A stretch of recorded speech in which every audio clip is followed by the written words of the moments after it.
Students, ये वाली जो बुक है द आर्ट ऑफ वॉर, ये बेसिकली एक चाइनीज वॉरियर फिलोसफर है।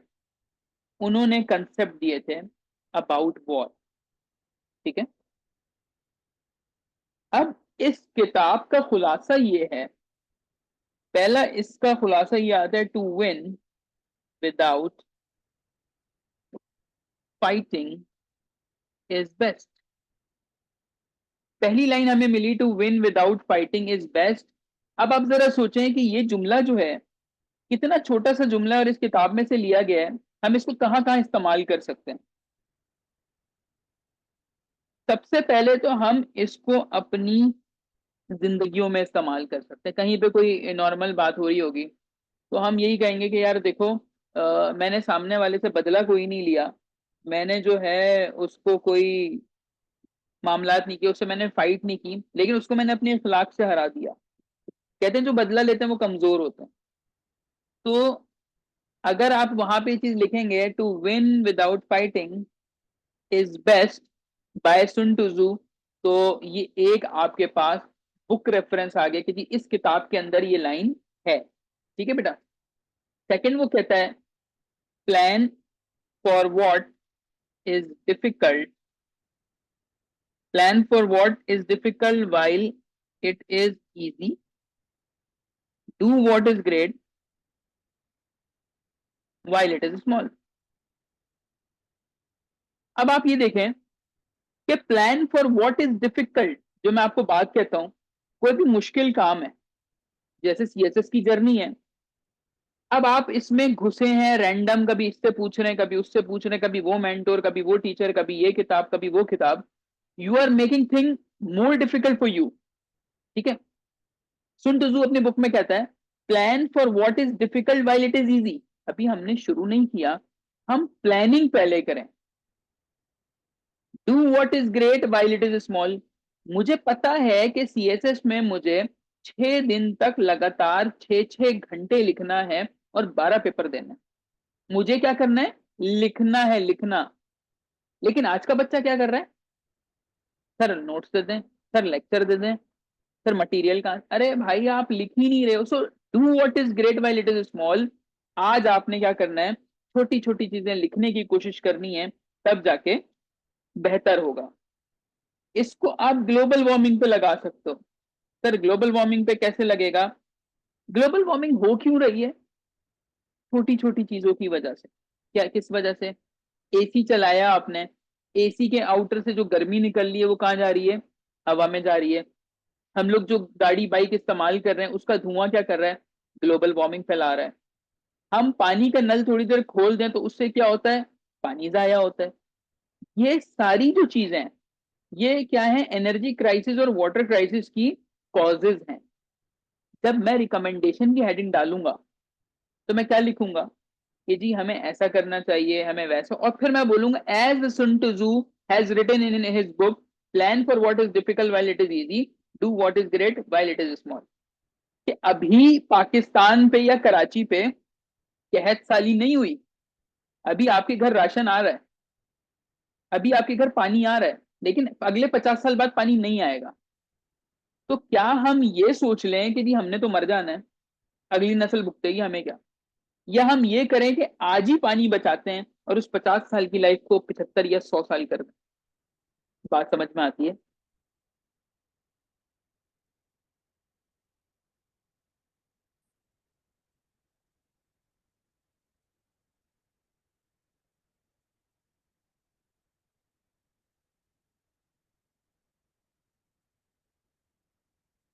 जी, बात क्लियर हो रही है। अच्छा, बुक रेफरेंसेस जरूरी क्यों है? कल एक स्टूडेंट ने बात कही थी कि सर हम फैक्ट फिगर डालते तो बाद में वजन आता है। जब आप बुक रेफरेंसेस को एज एविडेंस यूज करोगे तो एग्जामिनर पे एक इम्पैक्ट जाता है। वो इम्पैक्ट ये होता है कि वो कहते हैं कि यार इस बच्चे ने किताब पढ़ी हुई है, ही इज वेल वर्स्ड, और उसे पता है कि मुझे चीजों को लिंक कैसे करना है। कि यहां तक बात क्लियर हो गई है? मुझे बता दें फिर हम आगे चलें।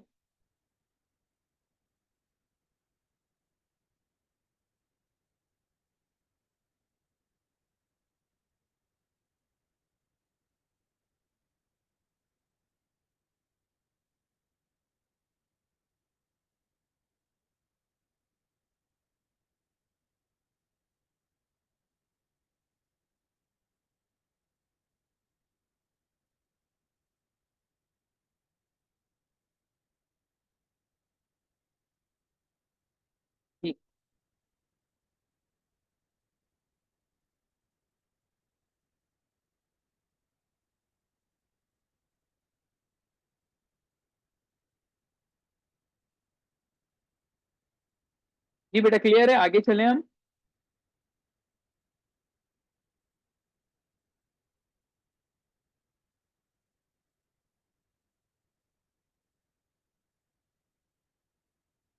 Okay, the third one says in ancient times those who governed well did not arm, those who were armed well did not set up battle lines। पुराने वक्तों में कहा जाता था जो लोग गवर्नेंस में अच्छे हैं उनके पास हथियार नहीं होते,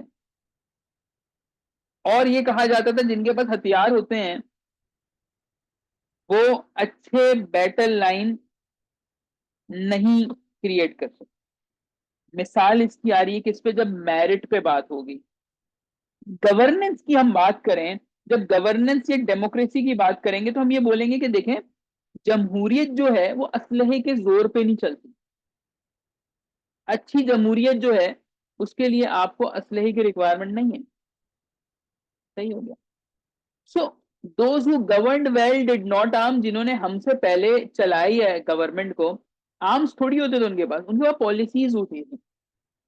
those who were armed well did not set up battle lines, और जिनके पास असला होता है वो बैटल लाइन को सेटअप नहीं कर पाते। ठीक है, ये छोटी छोटी चीजें सोचने वाली हैं कि हम इसको किस, आप इसको इस्लामियात में यूज कर सकते हैं। ठीक है,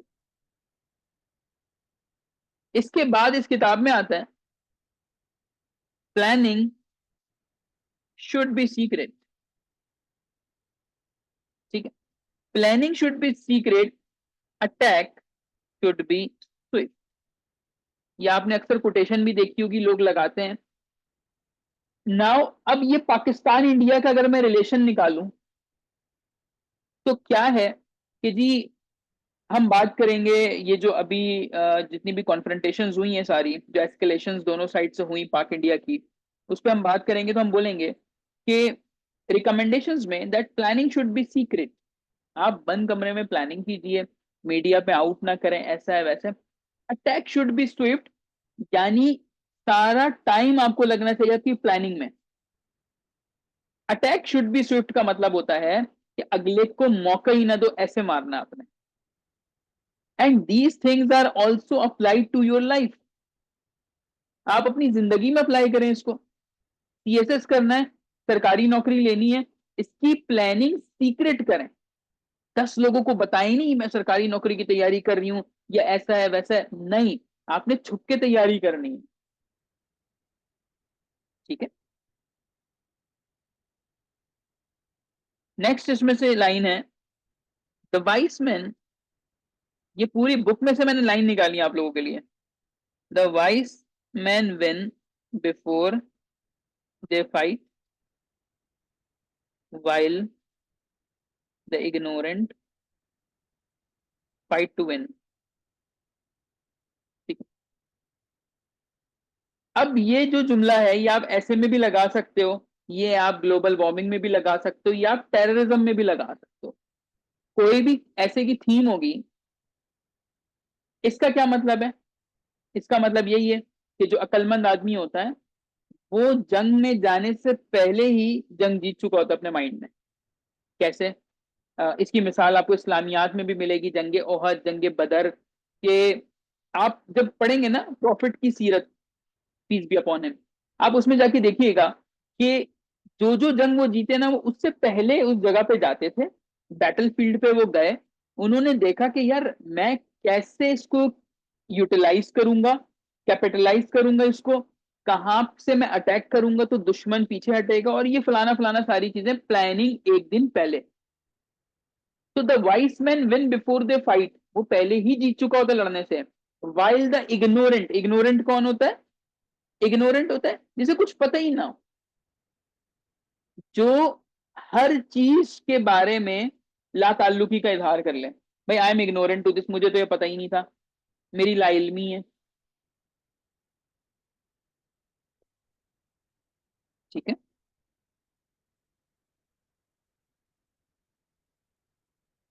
आ रही है चीजें समझ में आप लोगों को कि पूरी किताब में से जो हम 5-7 जुमले निकालते हैं वो 5-7 जुमले हमें कैसे कैसे और कहाँ कहाँ पे फायदा देते हैं। इसी तरीके से छठा जुमला आपके पास, be careful in the beginning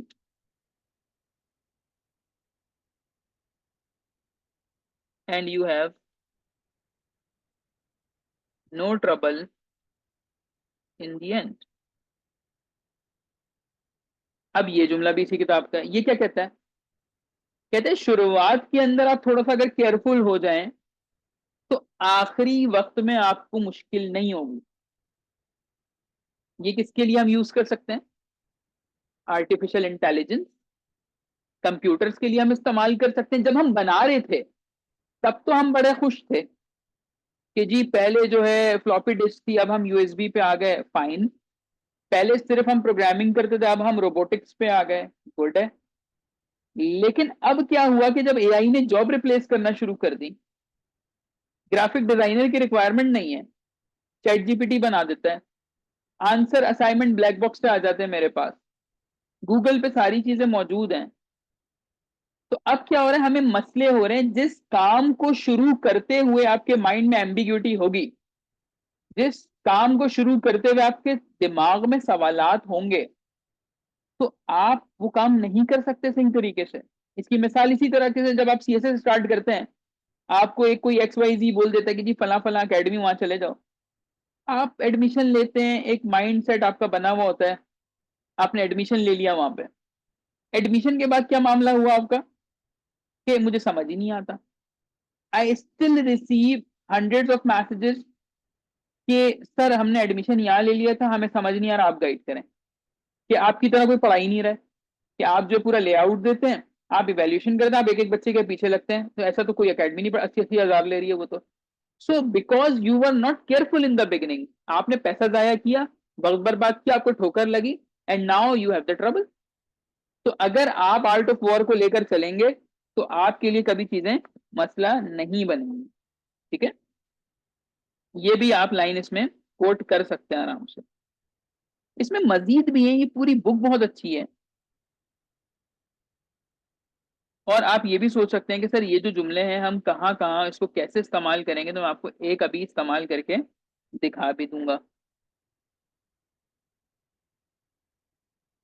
ठीक है। अच्छा, एक टर्म है यहाँ पे, बहुत सारे बच्चे कहते हैं सर लक का कॉन्सेप्ट है। आप लोग कहते हो ना कि how many of you think luck exist करती है? मुझे बताएं जरा, कितने लोगों का मानना है कि यार लकी होता है इंसान और हर चीज मेहनत नहीं होती, लक भी होती है?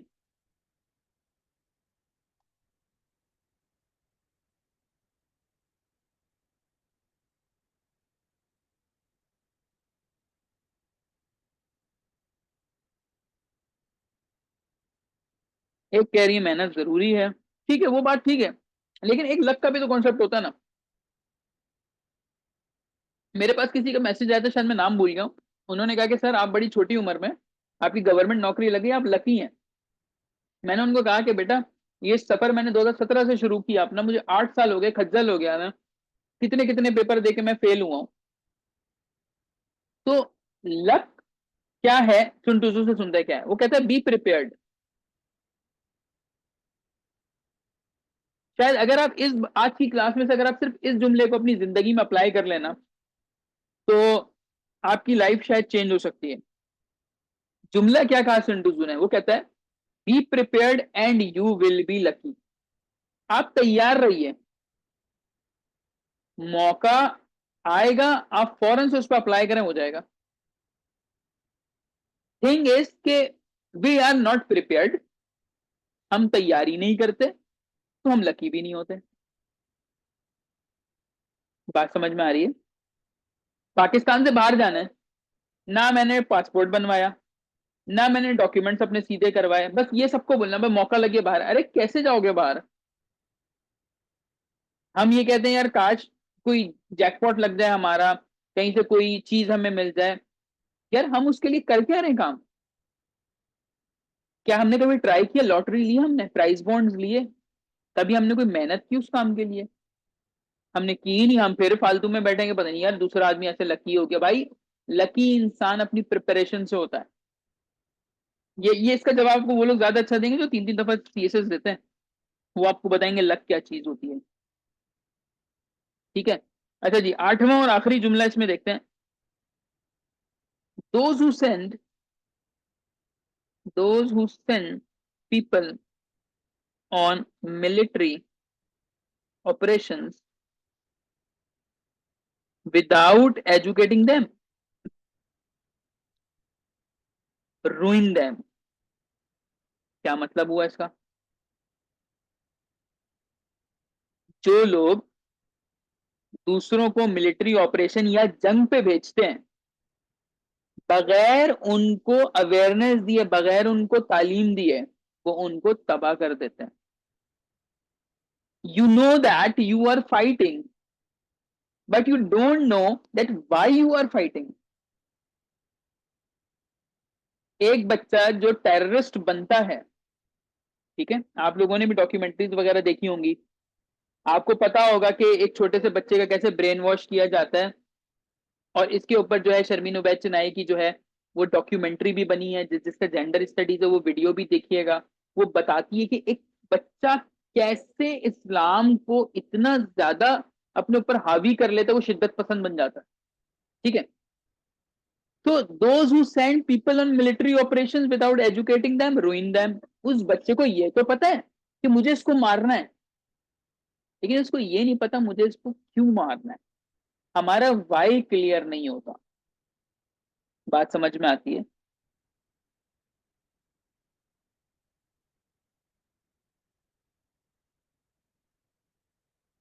I have given you ample of things.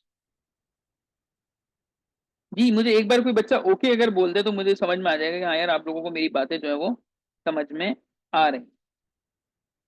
ऐसा तो नहीं ऊपर ऊपर से जा रही है, किताब आपने कभी खोली नहीं है।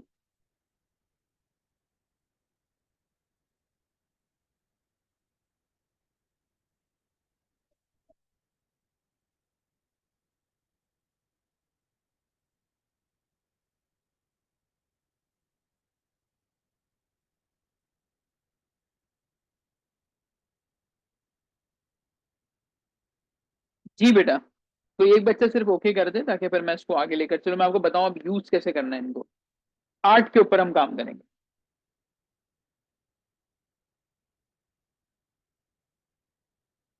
अच्छा जी, सही, आगे चलते। ओके, अब इसको मुझे कैसे अप्लाई करना है आए जरा इसके ऊपर बात करते हैं। मिसाल के तौर पे सबसे पहले ये वाला आठवां देखते हैं। दोज हु मिलिट्री वाला, ठीक है, इसमें टेररिज्म, जब मैं बात करूंगा इंडिया पाकिस्तान की तो मैं इसको लगाऊंगा। जब मैं नॉर्मल लोकल टेररिज्म की बात करूंगा तो मैं इस जुमले को लिखूंगा। और ये कैसे लिखना है? पेज के बीच में बड़ा बड़ा और नीचे लिखेंगे by Sun Tzu in the book Art of War. अब मुझे बताइए, अगर आपने ये जुमला बीच में लिख दिया पेपर के पहले दूसरे पेज पे और नीचे उस किताब का नाम लिख दिया, तो एग्जामिनर को क्या लगेगा? जी, एग्जामिनर को ये लगेगा कि that you are well versed, आपने पूरी किताब पढ़ी हुई है और उसमें से आपने एक जुमला निकाल के लिख दिया। It will create a good impression, और इसका मतलब है कि जहां दूसरे बंदे को 8 या 9 नंबर देने थे, आपको 12 या 13 नंबर मिलने उस सवाल में। मेरा जो स्कोर है पब एड में 79, पाक अफेयर में 64, वो इसी तरीके से है कि हर सवाल में 3-4 3-4 मैंने बुक रेफरेंसेस दिए। मैं इससे पहली वाली अटेम्प्ट में 56 था, उससे पहले कम था। मैं खुद सोच रहा था कि यार क्यों कम आ रहा है मेरा स्कोर, जब इंग्लिश भी अच्छी है ऐसे भी क्वालिफाई है, मेरा स्कोर कम क्यों? तो फिर जब मैंने बुक रेफरेंसेस लिखना शुरू किए तो मैंने देखा कि एक आउटस्टैंडिंग रिजल्ट आता है उसके बाद। ये चीजें लोगों को पता ही नहीं है। ठीक है। अच्छा जी, अब आ जाए इसमें। B prepared and you will be lucky. ये भी आप हर जगह कोट कर सकते हो। आप इसको कहाँ लगा सकते हो? इसको ग्लोबल वार्मिंग में लगा देना।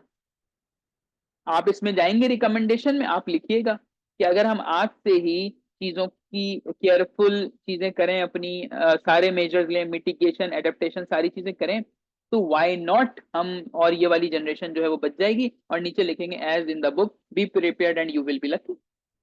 आपकी बात को एक किताब अगर एविडेंस के तौर पे लगा रहे हो आप इसको अपनी बात में, तो यही तो आपकी जीत है।